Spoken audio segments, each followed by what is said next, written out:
1, 2, 3, let's go. Wednesday afternoon. Oh. You know, Palace knew Glasner was going to go in October last year. It became public when Glasner made it clear in February he wasn't staying. And so the club have had all that time, frankly, albeit in the European competition, which we then won. They've had all that time to try and sort out a succession here, a succession of Glasner. And it looks as though they've done it, because this guy is pretty much the only one I've read who could, I mean, you get rumours, oh, they're looking at this person or that, but nothing that is serious. But so I think they've done their diligence, and it looks as though if he joins Palace, then I have to say that the owners have done a very good job. Because I heard from grapevine that Palace was looking into Lampard, but there was a 5 million compensation fee that they didn't want to pay or something. He was mentioned. He was definitely mentioned early on, and clearly Frank Lampard has done a very good job at Coventry to get them up. I think they won the division, didn't they? Yes. And whereas in the past, I mean, he was sacked at Chelsea as well. He didn't do too badly at Derby, but he's not really shone like he clearly has at Coventry. But again, I'm not sure why. I never felt there was a great rush to get him from the fans' point of view. If he'd come, I think we would have, as always, welcomed him and believed in him. It's good to have more young managers around nowadays, and not the usual kind of, or what used to be the merry-go-round of managers who seem to swap clubs. So I think Lampard, be interesting to see how well he does in the Premier League if he stays at Coventry, which he probably will, because often it can find managers out. I mean, what's the name? Scott Parker. And I think he's a very good manager, but he seems to be a very good manager in the Championship. You know, he brought up Burnley, didn't he? Was it Burnley? I think it was. And he didn't quite make it, as we know. So there's a difference managing Premier League players and the standard of football in the Championship. There's a big gulf. So it'll be interesting to see how Frank Lampard does again when he's in a Premiership, you know, managing a Premiership side. So we move to you now, the enforcer, Tony. 40-year-old Luka Modric still scoring for Croatia. Yeah. Now, 40 years old. Well, correct me if I'm wrong. Is it the same age with Ronaldo? Is it? Same, more or less same age, yeah. Yeah, same age with Ronaldo, yeah.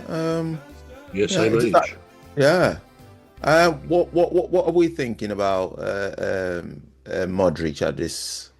Are we thinking he's going to retire after the World Cup? Is he got continuity? Do you think he's going to go up to 45, playing up to when it's 45 years old? I honestly think if he said so, I honestly think he could play. He's that type of player that the older they get, the better they are. Right. And unfortunately, I think he has said that this is more or less his last World Cup. So, I mean, it is sad because, you know, he's the reason why we are even, you know, known to everyone. If it wasn't for Modric, we wouldn't be at the stage where we are like we've been. We wouldn't have been in second. We wouldn't have been in third. And I like. Oh, sorry, 1 second. Yeah, if it wasn't for Modric, we wouldn't be where we are today. And I watched the match, and his goal when he went in, I was cheering my head off. I was happy, as you know. So for him to be 40 years old and still scoring goals like he's 20 something years old, it's honestly, it's what's the term now? We're grateful for it, because a lot of our youngsters, as good as they are, they still need that little experience in taking a shot. Because that was what our problem was on a Sunday, and they were brilliant passing. I'll be honest, brilliant. Say hello to old Mimi, Dr. Gladys and Rose, three beautiful ladies who join us on our shows. There's one other bro, sometimes joins us on the show. Brilliant passing backwards and forwards, but nothing came of it. You know, you can pass all you want, but unless you're not taking a shot, or you're thinking, okay, you know what, that player's gonna go up ahead. I'm just gonna throw a little ball over there and see what he does with it. None of that happened. And with Modric, when he's playing, he's always constantly scanning, seeing where's everyone. And then if he sees Perisic on the wing, or if he sees even Stanisic on the wing as well, if he sees either of them on the wing or anybody in the middle like Kramaric, he'll be like, oh, boom, straight pass to him, he'll get the goal.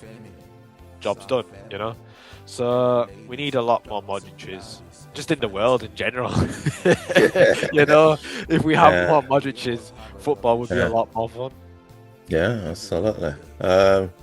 Jerome, do you know much about Modric?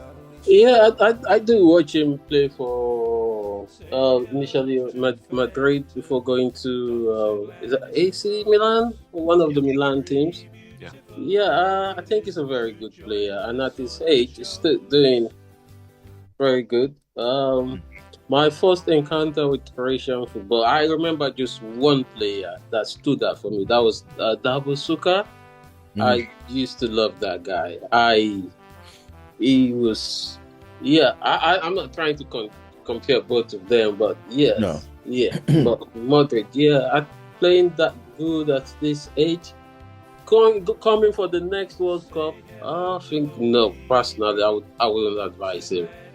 Yeah, it's good to bow out when the ovation is still loud. Yeah. So, but he is a very good player. Yeah, it is. Well, bruv.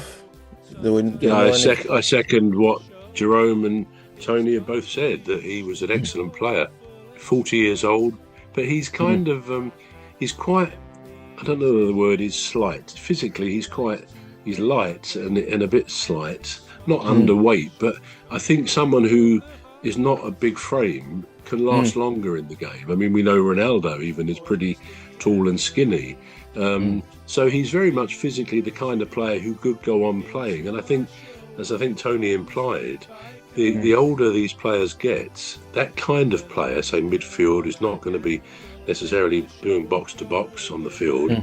They can play into later years, no doubt about it, because their skill, their awareness, their football brain is good enough, and it gets better. They make the ball do the work. I mean, any good midfield player will make the ball do the work. So they save themselves having to do that. So, I'd never be surprised if one of these guys, one of these days, does go well into their 40s, certainly up to their mid-40s. It may seem a bit fanciful to say that because of the pressure, the pace of the game generally, but I think the skillful players... Say hello to old Mimi, Dr. Gladys and Rose, 3 beautiful ladies who join us on our shows. There's one other bro, sometimes joins us on the